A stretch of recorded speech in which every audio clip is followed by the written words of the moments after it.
बिहार में सिवान का यह चांदपाली मौजा गांव, इस गांव में बड़ी आबादी मुसलमानों की है। हिंदुओं के घर 10 से 12 ही हैं। इस गांव के हर घर से 1 या 2 पुरुष खाड़ी के इस्लामिक देशों में नौकरी करते हैं। गांव के लोगों का कहना है कि चांदपाली मौजा के कम से कम 500 लोग खाड़ी के देशों में काम कर रहे हैं। इस्लामिक देशों की कमाई से इस गांव में तरक्की भी साफ दिखती है। इसी गांव के राजन शर्मा और मोहम्मद वसीम पिछले 9 सालों से कतर में रह रहे हैं।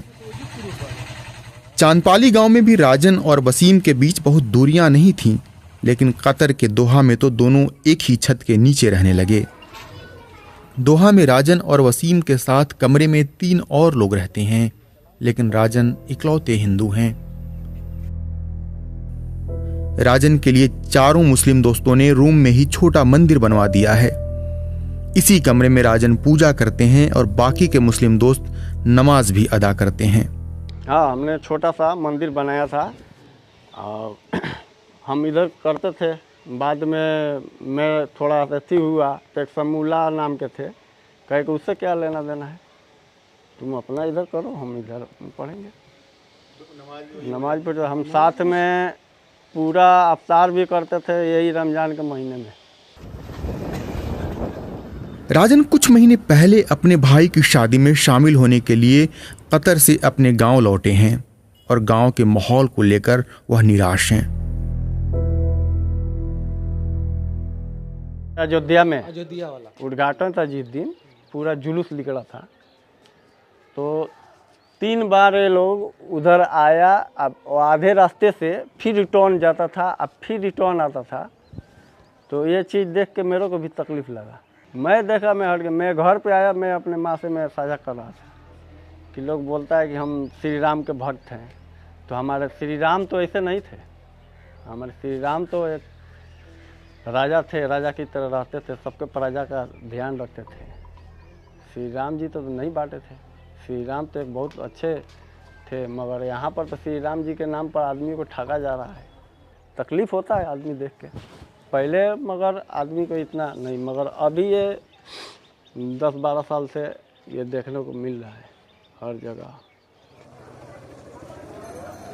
यह शिकायत केवल राजन की ही नहीं है। इसी गांव के मोहम्मद नसीम सऊदी अरब के दम्माम में रहते हैं। नसीम के रूममेट पास के ही गांव दरवेशपुर के उपेंद्र राम हैं। मोहम्मद नसीम उपेंद्र राम से वीडियो कॉल पर बात कर रहे हैं। वहाँ किसी तरह का कोई हिंदुओं पर चाहे मुसलमान किसी कौम पर कोई दबाव नहीं है। ओपन वहाँ पर मंदिर नहीं है, मगर अपने आस्था के लिए, पूजा करने के लिए वो रूम में एक प्लाई का मंदिर बना के फोटो रख के अपना अगरबत्ती दिखाता है लोग, किसी को कोई ऑब्जेक्शन नहीं। हम उसी में नमाज पढ़ते हैं, उसको भी कोई ऑब्जेक्शन नहीं है। तो वहाँ तो सब कोई मिल के रहता है। ज़रूरत पड़ता है तो एक साथ हम लोग खाते भी, 4 आदमी चारों एक साथ बना के इसमें खाते हैं। मैंने यहाँ का माहौल में, वहाँ का माहौल में आसमान ज़मीन का अंतर है। बिहार से सस्ते श्रम का पलायन कोई नई बात नहीं है, लेकिन पलायन का ये ट्रेंड बदल रहा है। पहले यह पलायन देश के भीतर होता था, लेकिन अब यह पलायन विदेशों में भी हो रहा है, खास करके खाड़ी के देशों में। आप देख सकते हैं कि ये बिहार की राजधानी पटना का पासपोर्ट सेवा केंद्र है। पासपोर्ट सेवा केंद्र के बाहर बड़ी संख्या में लोग जमा हैं। कोई पासपोर्ट बनवाने के लिए दस्तावेज तैयार कर रहे हैं, तो कोई पासपोर्ट रिन्यू करवाने के लिए। इनसे बात कीजिए तो ये बताते हैं कि खाड़ी के देश कतर, सऊदी अरब, ओमान जाने की तैयारी कर रहे हैं ताकि इन्हें कोई रोजगार मिल सके। खाड़ी की कमाई से इनके घरों में आर्थिक तब्दीली तो आई है, लेकिन क्या इनकी राजनीतिक और सामाजिक सोच पर भी असर पड़ा है? बिहार के औरंगाबाद के रामेश्वर साव पिछले 5 सालों से सऊदी अरब में रह रहे हैं। रामेश्वर साव के रूममेट पाकिस्तानी भी हैं और भारतीय मुसलमान भी। हम लोग का जहाँ पे हम पहले रहते थे अपना इंडिया में, अगल बगल में तो कोई मुस्लिम है नहीं, तो हम तो कल्चर नहीं जानते थे। सोचते थे कि वो लोग हिंदू से नफरत करता है, ऐसा सोचते थे, लेकिन ऐसा कुछ नहीं है। एक साथ रह करके, एक साथ बात करके, बात विचार से पता चला। हम लोग तो एक खाना भी साथ में खा लेते थे, खाते थे।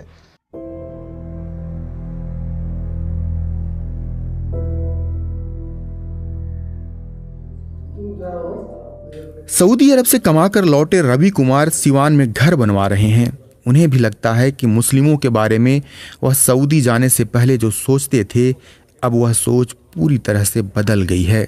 वहाँ पर जाने के बाद कोई मैंने ऐसा रिलीजन जो दिमाग में होता है यहाँ पर रह के आदमी करता है, हिंदू है मुसलमान है, ये उसके साथ हुआ ऐसा, वहाँ पर ऐसा कुछ भी नहीं है।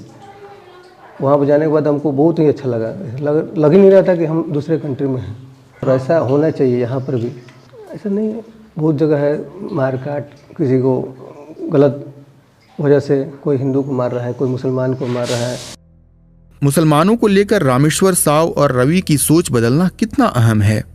जब हम लोग और देशों से इंटरेक्ट करते हैं और लोगों से इंटरेक्ट करते हैं तो हमारी जो कुछ धारणाएं हैं कि अगर हम एक ही जगह पे जब पलते हैं, बड़े होते हैं, तो वो धारणाएं हमारी थोड़ी सी चेंज होती हैं। जब हम लोग बाहर जाके देखते हैं कि शायद वो चीज़ें बिल्कुल सच नहीं थी और थोड़ा उसमें सच था और कुछ और रियलिटी है लाइफ में, तो हम उस चीज़ को अप्रिशिएट और एक्सेप्ट करने लगते हैं। और मुझे लगता है कि ये सबके साथ होता है। तो होराइजन्स जिसे कहते हैं कि होराइजन्स ब्रॉडन होते हैं, एक्सेप्टेबिलिटी बढ़ती है चीज़ों की और थोड़ा सा मुझे लगता है कि समझ भी ज़्यादा बढ़ती है। खाड़ी के इस्लामिक देशों में रहने वाले भारतीय हिंदू इस बात की खुलकर प्रशंसा करते हैं कि उन्होंने धर्म के आधार पर कभी भेदभाव होते नहीं देखा। बिहार में औरंगाबाद की इला शर्मा के पति श्याम दुबई में L&T कंपनी में प्रोजेक्ट मैनेजर हैं। इला पिछले कई सालों से दुबई में रह रही हैं। साल में ऐसा कुछ भी फील नहीं हुआ कि मतलब मैं इस्लामिक कंट्री में हूँ। मतलब एवरीथिंग, चाहे फेस्टिवल हो, चाहे मतलब सोशल गैदरिंग हो, एवरीथिंग काफ़ी कन्वीनियंट था एंड इजी। वहाँ पे छठ पूजा भी आप लोग करती हैं? कोई प्रॉब्लम नहीं होती। तो कैसे बताइए, छठ पूजा मतलब कैसे जाती हैं वहाँ पे? मैं तो नहीं करती, बट मेरे फ्रेंड्स हैं वो लोग करते हैं। तो हम लोग शारजा में ममजार बीच पे होती है छठ, तो मतलब जस्ट बाई कार चले गए वहाँ पर और ऐसा कोई भी रोक टोक नहीं। बट हाँ, आपको डिसिप्लिन मेंटेन करके, ऐसा नहीं कि मतलब आप कहीं पे भी गंदगी फैला रहे हैं या फिर कुछ हुड़दंगबाजी कर रहे हैं, ऐसा कुछ नहीं करना होता। बस आप जाओ नॉर्मल वे में, जैसे पूजा की जाती है वैसे पूजा करो, कोई इशू नहीं होते। जून 2022 में बीजेपी की तत्कालीन प्रवक्ता नुपुर शर्मा की पैगंबर मोहम्मद पर विवादित टिप्पणी के कारण गल्फ में रह रहे करीब 90 लाख भारतीयों के भविष्य पर सवाल उठने लगे थे। गल्फ में रह रहे भारतीय हिंदुओं और मुसलमानों पर ऐसे विवादों का क्या असर पड़ता है? जो लोकल अरब आबादी है वो उनको अपने बराबर नहीं मानती है, उनको अपने से हीन समझती है। और ये बहुत कॉमन सी फीलिंग है, चाहे हिंदू या मुसलमान हो। तो उनके मन में, जो अरब हैं उनके मन में कुछ इस तरह की भावना रहती कि भाई वो एम्प्लॉयर हैं, रूलर हैं और ये लोग हैं जो काम करने के लिए आए हैं। तो वो एक बहुत मार्क्ड डिस्क्रिमिनेशन है। सोशल लाइफ में आप देखिएगा कि अरब ज़्यादा इन लोगों से इंटरमिंगल नहीं करते हैं। तो आपस में अगर सोशल रिलेशनशिप बनानी है तो जाहिर है कि जो साउथ एशियंस हैं, वो भारत से हों, पाकिस्तान से हों, बांग्लादेश से हों, इवन श्रीलंका से हों, तो इनकी अपनी एक कॉमन आइडेंटिटी है। तो ये लोग हैं एक तरह से वहाँ पर मार्जिनलाइज ग्रुप है, तो आपस में ये इंटरमिंगलिंग करते हैं, इंटरेक्शन करते हैं, साथ मिलकर रहते हैं। जैसा आप भी बता रहे थे कि बहुत जगह ऐसा है कि एक ही कमरे में हिंदू मुसलमान एज रूम पार्टनर्स रह रहे हैं। तो वो एक समझिए कि कॉमरेडरी कहिए या एक फ्रेंडशिप कहिए, वो है। भारत में हिंदुओं और मुसलमानों के बीच की मजहबी दूरियां खाड़ी के इस्लामिक देशों में मिट जाती हैं। वहां इनकी पहचान बाकी की पहचानों पर भारी पड़ती है। भारतीय मुसलमान धार्मिक रूप से भले वहां बहुसंख्यक हो जाते हैं, लेकिन इसका उन्हें कोई विशेषाधिकार नहीं मिलता है। खाड़ी के देशों में रहने वाले हिंदुओं और मुसलमानों की यही चाहत है कि भारत के भीतर भी धर्म के आधार पर किसी के साथ भेदभाव न हो। वीडियो जर्नलिस्ट देवाशीष के साथ रजनीश कुमार, BBC।